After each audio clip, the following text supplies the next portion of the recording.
Welcome प्यारे बच्चों। आज हम इस वीडियो में क्लास 11th की हिंदी की पाठ्य पुस्तक वितान भाग 1 के पाठ 2 राजस्थान की रजत बूंदे के प्रश्नोत्तर को समझेंगे और करेंगे। तो चलिए शुरू करते हैं। सबसे पहले आपको पता होना चाहिए कि इस पाठ का नाम राजस्थान की रजत बूंदे ही क्यों रखा गया। क्या कारण है कि इस पाठ का नाम राजस्थान की रजत बूंदे। तो आप लोग जानते ही हैं कि राजस्थान में पानी की क्या है, बहुत अधिक कमी है। राजस्थान में कई इलाके ऐसे हैं कि जहां पानी की कमी है और वहां जो है रेतीली भूमि ज़्यादा है। तो इसलिए इस पाठ में ये बताया गया है कि बारिश के पानी का किस प्रकार से सदुपयोग किया जा सकता है और वहां के लोग छोटी छोटी कुएं बनाकर किस प्रकार से क्या है पानी का प्रयोग करते हैं। तो ये पाठ हमें बहुत सारे ऐसे आइडियाज़ देता है कि हम किस प्रकार से पानी का सदुपयोग कर सकते हैं और जिन राज्यों में पानी की कमी है वो किस प्रकार से बारिश के पानी को भी क्या है यूज़ में ला सकते हैं, उनका प्रयोग कर सकते हैं। तो चलिए शुरू करते हैं। सबसे पहला प्रश्न है, राजस्थान में कुएं किसे कहते हैं। सबसे पहले प्रश्न को बारीकी से समझिए। इसमें सबसे पहले पूछा गया है कि कुएं किसे कहते हैं, यानी कि आपने कुएं की डेफिनेशन देनी है। फिर इसकी गहराई और व्यास तथा सामान्य कुओं की गहराई और व्यास में क्या अंतर होता है। तो सबसे पहले तो आपने कुएं को डिफाइन करना है कि कुएं है क्या। उसके बाद आपने ये बताना है कि कुएं की जो गहराई होती है और जो व्यास होता है और जो कुएं की गहराई और व्यास होता है दोनों में क्या डिफरेंस होता है। ठीक है, तो सबसे पहले हम कुएं की डेफिनेशन को समझेंगे। राजस्थान में रेत की नमी को पानी में बदलने के लिए कुएं का निर्माण किया जाता है। जैसे बारिश होती है तो बारिश क्या है, रेत पर गिरती है। ठीक है, तो वो रेत क्या कर लेती है, पानी को क्या कर लेती है, सोख लेती है अंदर। तो जो वो अंदर जो नमी है ना उसको पानी में बदलने के लिए इन कुएं का निर्माण किया जाता है। ठीक है, तो राजस्थान में रेत की नमी को पानी में बदलने के लिए कुएं का निर्माण किया जाता है। ठीक है, अब वो पूछ रहे हैं कि कुएं के गहराई और व्यास में और कुएं के गहराई और व्यास में क्या अंतर होता है। तो देखिए, कुएं और कुएं की गहराई तो लगभग समान ही होती है, लगभग समान, थोड़ी बहुत ऊपर नीचे हो जाएगी लेकिन ऑलमोस्ट ये क्या है, मतलब कुएं की भी और कुएं की भी गहराई लगभग समान ही होती है। लेकिन व्यास में डिफरेंस होता है। कुएं का व्यास जो है लगभग 15 से 20 हाथ होता है और कुएं का व्यास लगभग 4 से 5 हाथ होता है। ठीक है, तो कुएं किसे कहते हैं, राजस्थान में रेत की नमी को पानी में बदलने के लिए कुएं का निर्माण किया जाता है। और इनकी गहराई, कुएं और कुएं की गहराई में कोई अंतर नहीं होता, लगभग दोनों समान होती है। लेकिन जब व्यास की बारी आती है तो कुआं बड़ा होता है, तो कुएं का व्यास जो है लगभग 15 से 20 हाथ होता है। कुएं की चौड़ाई ज्यादा होती है ना, तो 15 से 20 हाथ इसका लगभग व्यास होता है और कुएं का कितना होता है, 4 से 5 हाथ।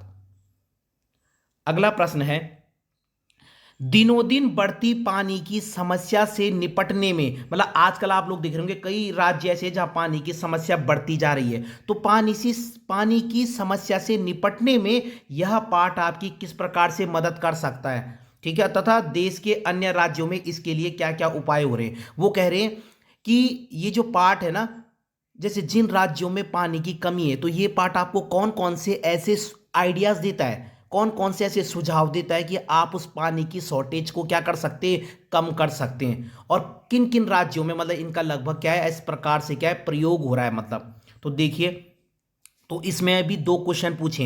एक तो ये पाठ आपकी किस प्रकार से मदद कर सकता है पानी की समस्या से निपटने के लिए, और दूसरा पूछ रहे देश के अन्य राज्यों में इसके लिए मतलब क्या क्या उपाय हो रहे हैं।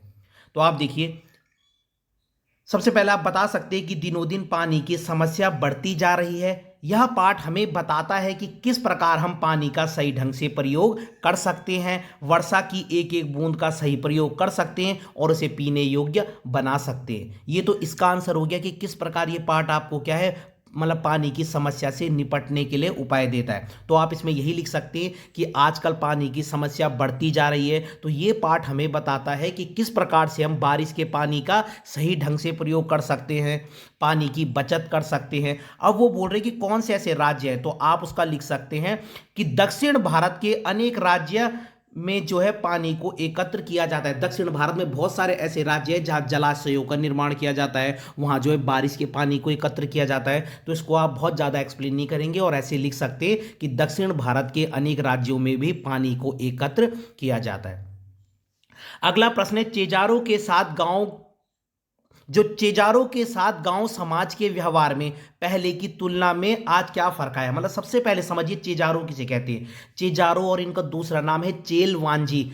तो चेजारो पता किन्हें कहते हैं, चेजारो या चेलवांजी, जो कुई बनाने का काम करते थे। तो जब कुई बन जाती थी ना गांव में, तो उन लोगों को बल पहले किस तरीके से ट्रीट किया जाता था और अब उनके साथ कैसा व्यवहार होता है। तो मैंने इसको इस तरीके से लिखा है, पूर्व में और वर्तमान में। तो पहले क्या होता था, पहले उनको सम्मान दिया जाता था, भोजन कराया जाता था, अनाज दिया जाता था, त्योहारों पर बुलाया जाता था। ये पहले की भावना थी उनके प्रति, है ना। जब वो लोग कुई बनाते थे तो उनकी बहुत रिस्पेक्ट होती थी, उनको क्या है अनाज दिया जाता था, है ना, उनको भोजन कराया जाता था, एक बहुत रिस्पेक्ट थी और उनको त्योहारों पर अपने घर इनवाइट किया जाता था। लेकिन आज क्या हो रहा है वर्तमान में उन्हें केवल मजदूरी देकर विदा कर दिया जाता है। अब उन्हें वो सम्मान नहीं दिया जाता, मतलब अब उन्हें केवल एज अ मजदूर ट्रीट किया जाता है। अब उन्हें वो रिस्पेक्ट नहीं दी जाती। अब उन्होंने जितना काम किया, उनके जितने पैसे बनते तो उनको उनकी मजदूरी दी और उनको घर क्या है विदा कर दिया। अब वो रिस्पेक्ट की भावना खत्म हो गई है। अगला प्रश्न है, निजी होते हुए भी सार्वजनिक क्षेत्र में कुइयों पर ग्राम समाज का अंकुश लगा रहता है। लेखक ने ऐसा क्यों कहा है, क्वेश्चन को समझिए। निजी होते हुए भी मतलब फॉर एग्जांपल मैं हूं, मेरे घर पे कुई बनी हुई है लेकिन उस पर मेरा अधिकार नहीं है। निजी होते हुए भी मतलब कुई मेरे घर पे बनी है लेकिन सार्वजनिक क्षेत्र में कुइयों पर ग्राम समाज का अंकुश लगा रहता है। ठीक है, निजी होते हुए मतलब अगर कुई क्या है किसी के घर में भी बनी है या किसी के घर के नियर भी बनी है, फिर भी उस पर सार्वजनिक मतलब उस पर सबका अधिकार होता है। ऐसा क्यों? अगर कोई कहीं मेरे घर के नियर है या मेरे घर में है, ठीक है, मतलब मेरे घर के सामने आती है वो नियर बाई या मेरी जमीन पर भी है, तो उस पर फिर भी सार्वजनिक अधिकार होगा, मतलब सब लोगों का अधिकार होगा। ऐसा क्यों? तो इसका रीजन ये है, देखो, अगर हम बहुत ज्यादा कुएं का निर्माण करेंगे, फॉर एग्जांपल 1 किलोमीटर का दायरा है, 1 किलोमीटर में हर इंसान बोलेगा मैं अपने लिए पर्सनल कुई बना रहा हूं, तो मैंने भी यहां पे कुई बना दी, किसी और ने भी कुई बना दी, 3 कुई 4 कुई, अगर वहां 50 परिवार रहते हैं तो 50 लोगों ने वहां कुई बना दी। तो उसके अंदर जो रेत के अंदर जो नमी है, तो इतना ज्यादा पानी थोड़ी है कि सबके घर में कुई बन जाएगी।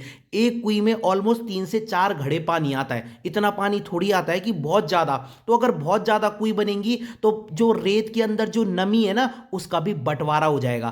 तो एक इंसान की कुई में कितना पानी इकट्ठा हो पाएगा, इसलिए कुई कम बनाई जाती है। मान लो 1 किलोमीटर के दायरे में एक ही कुई है, तो उससे थोड़ा पानी मैंने ले लिया, थोड़ा आप लोगों ने ले लिया, तो ये है इसका मेन मतलब। तो अगर कुई का निर्माण बहुत अधिक होगा तो पानी की नमी का भी बंटवारा हो जाएगा, इससे कुई में बहुत कम पानी एकत्र होगा। और बाकी आप क्वेश्चन से ही लिख सकते हैं। इसलिए निजी होते हुए भी सार्वजनिक क्षेत्र में कुइयों पर ग्राम समाज का अंकुश लगा रहता है। यहां से यहां तक तो क्वेश्चन में ही दिया हुआ है, आपने बस यही लिखना है कि अगर कुएं का निर्माण ज्यादा किया जाएगा तो पानी की जो नमी है, ठीक है, उसका भी क्या हो जाएगा, बंटवारा भी होगा, है ना। जो रेत के अंदर जो नमी है, मतलब जो उसका भी क्या हो जाएगा, बंटवारा हो जाएगा, और कुएं में ज्यादा पानी इकट्ठा ही नहीं हो पाएगा, क्योंकि हर इंसान ने तो अपनी अपनी कुएं बना दी, तो अब रेत के अंदर की जो नमी है वो इतनी इकट्ठा ही नहीं हो पाएगी। ठीक है, तो ये भी बहुत ईजी है। लास्ट प्रश्न है, ये कुएं के निर्माण से संबंधित ये 3 शब्द हैं, पालर पानी, पाताल पानी और रेजानी पानी। आपने इनको एक्सप्लेन करना है, बहुत इजी है। पालर पानी कहते हैं वर्षा से मिलने वाला पानी, जो आपको सीधा सीधा बारिश से मिलता है, तो पालर पानी हो गया वर्षा से मिलने वाला पानी। पाताल पानी जमीन के नीचे जो पानी होता है, जिसको ग्राउंड वाटर कहते हैं, आप जो बहुत नीचे होता है, ठीक है, तो पालर पानी तो होता है बारिश से मिलने वाला पानी। पाताल पानी होता है जो जमीन के नीचे से मिलने वाला पानी। और रेजानी पानी क्या होता है, ये वो वाला पानी है जिसको पाताल पानी में मिलने से पहले ही निकाल लिया जाता है, यानी कि इसमें मिक्स नहीं होने देना इसे।